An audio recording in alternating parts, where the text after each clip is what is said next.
ሰላም ጤና ይስጥልን ክቡራንና ውድ አድማጭ ተከታታዮቻችን፣ አሁን በተሰሙና መደመጥ ባለባቸው ሰበርና ልዩ መረጃዎችን ይዘን ቀርበናል። እንደተለመደ ሁላችሁም ቪዲዮ ላይክ አድርጋችሁ እስከ ዜናችን ፍጻሜ ድረስ አብራችሁ እንድትቆዩ በአክብሮት እየጋበዝን ለዛሬ ያዝንላችሁን ከሀገር ውስጥና ከውጭ ዋና መረጃዎችን በማስተዋወቅ እንጀምራለን።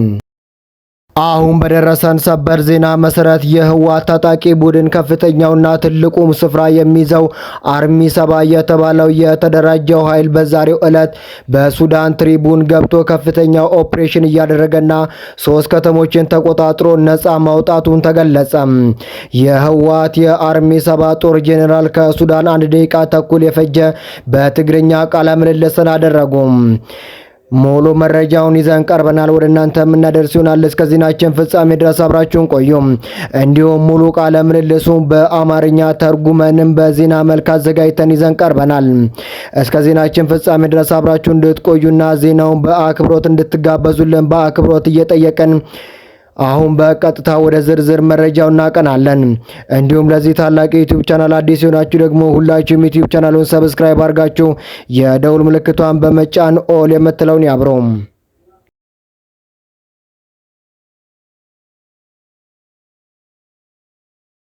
በአሁኑ ሰዓት በአፋር ክልል ሉጊያ ከተማ በሚገኘው አሊ ናጂ ሆቴል ላይ ከፍተኛ የእሳት አደጋ መከሰቱን ለጣቢያችን የደረሰ መረጃ ያመለክታል።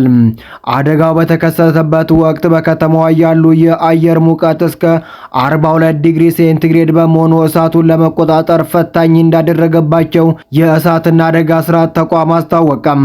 በአሁኑ ሰዓትም የአካባቢው ህብረተሰብ በጋራ በመረባረብ እሳቱን ማጥፋት ላይ ከፍተኛ ጥረት እያደረጉ ይገኛሉ። ስለ አደጋው መንስኤ፣ ስለደረሰው ጉዳት መጠን እንዲሁም ስለ ተጎጂዎች ሁኔታ እስካሁን በዝርዝር የታወቀ ምንም አይነት መረጃ የለም።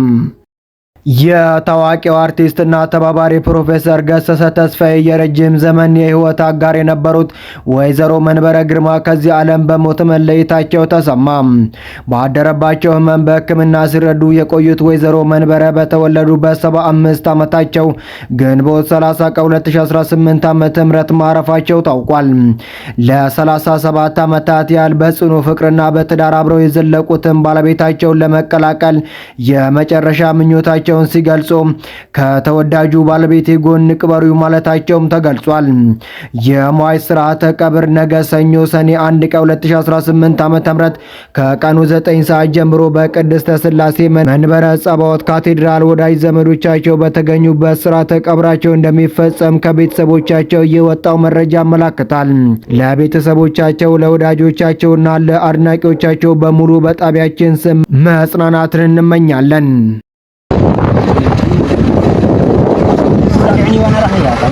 ساعة መሰረታዊ ልማት ዘልክ ከመሪ ነው ዝኩናታት ከመትሪ ያው ነው ኩነታት ያው መቼም ጽቦ ይዘሎ ህዝብና መንግስት ታውና ግዳጅ ተልእኮለና ሰጋዚ አባጋውና ተዋጣና ኢና ንርከሽ ካሁን ለውል 2-3 ከተማታት ተቆጣጣርና አለና ታንት ከተማ ከብጣዕሚ ከቢድ ውግእ ነይሩ የልሽ ከአንድ ዝ ደግሞ ያው ብትዝናርና ወታደራዊ ብቃት ያው በ30 ደቂቃ ተአክሊ እሱን ናይት ገጸባ ማለት ናይት መሬት አካባቢ ከብዳ አድና ይሆነ አድና ተፈላለይ ሰራራ ቦታታት ገለታት ወለ ያው ዝግና ሜዳማ ይጋጡና ማለት ናይት ጸላ ህዝብ ወዝነር ናይት ተሽከርካሪታት ነገር ስለዝሆነ ያው ቦታታት ይፈተይ ካና ብላዕሊ ለሎይ 30 ደቂቃ ወዲና ብቻ ግን ዋዋ ወይናየና ተጽፊዕ ይወጡ ሽረ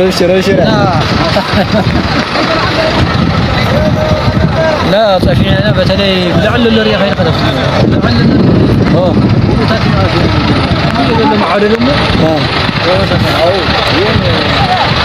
يا جن مثلا اطفى فعاد دي ما ቪዲዮ ሱዳን ከጄኔራል አልቡርሃን ጋር ተሰልፈው ከፈጥኖ ደራሽ ሐምቲ ጦር ጋር የሚዋጉት የህወሓት አርሚ 74 ናቸው። አርሚ 7 አባላት ሲሆኑ በአማርኛ ትርጉም በጥያቄና በመልስ የቀረበ መረጃ እጃችን ደርሷል። እንደሚቀጥለው ወደ እናንተ የምናደርስ ይሆናል። ጠያቂው እንዲህ በማለት ግለሰቡን ይጠይቀዋል። የት ነው የምትገኙት ብሎ ሲጠይቀው ተከሳሹ ወይም የተናጋሪ ወታደር ተኳሽ ወይም ተናጋሪ ወታደር በአሁኑ ሰዓት እዚህ ሰናር ከተማ ውስጥ ነው የምንገኘው ይላል ጠያቂው። በመቀጠል መሰረተ ልማቱ እንዴት ነው? ሁኔታው ምንድነው? ሲለው ተናጋሪ ወታደር ሁኔታው ያው እንደምታየው ነው፣ እዚህ አካባቢ ትልቅ ግስጋሴ ነው ያለው በማለትም ይመልሳል። ጠያቂው ግዳጅ አላችሁ በማለትም ይጠይቀዋል።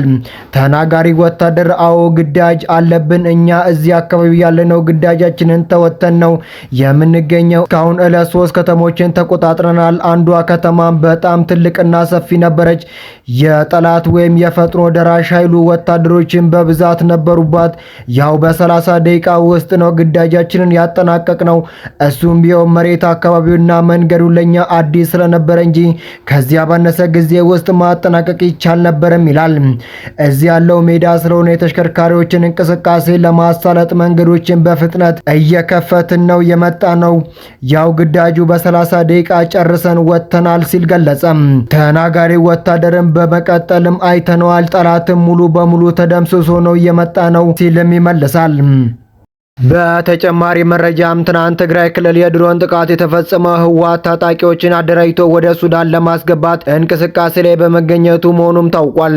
ታጣቂዎቹ በቂ ትጥቅ ጭነው በኤርትራ በኩል ወደ ሱዳን ከገቡ በኋላ ወልቃይት ላይ ውጊያ ለመቀስቀስ እያለመ እንደሆነም ተሰምቷል። ከፊሉ ኃይል የሱዳንን መንግስት ለማገዝ የተላከ ነበርም ተብሏል። በድሮን ጥቃት የተስተጓጎለው ጉዞ በሌላ ኃይል ተተክቶ ለመፈጸም ትናንት ከሰዓት በኋላ ከመሆን ልብስና ስልካችሁን ለቤተሰብ አስረክባችሁ ኑ የተባሉ ታጣቂዎች መንቀሳቀሳቸው ምሽቱ ላይም ተዘግቧል። ህወሓት ትናንት ባወጣው መግለጫ በወታደራዊ ዝግጅት ላይ በነበረው የትግራይ ሰራዊት ላይ በብልጽግና ኃይሎች የድሮን ጥቃት ተፈጽሞብኛል ሲልም ገልጿል። በተመሳሳይ እንቅስቃሴ ከታዩ ጥቃቶች ተጠናክሮ እንደሚቀጥል የተገኙ መረጃዎችም ያመላክታሉ። ለትግራይ ድምጽ በመሆን የሚታወቀው አሉላ ሰለሞን ለትግራይ ወጣት ባቀረበው ጥሪ የህወሓት መሪዎች የፖለቲካ አስተሳሰብ አሁንም በ1983 ዓ.ም ላይ የቆመ ነው።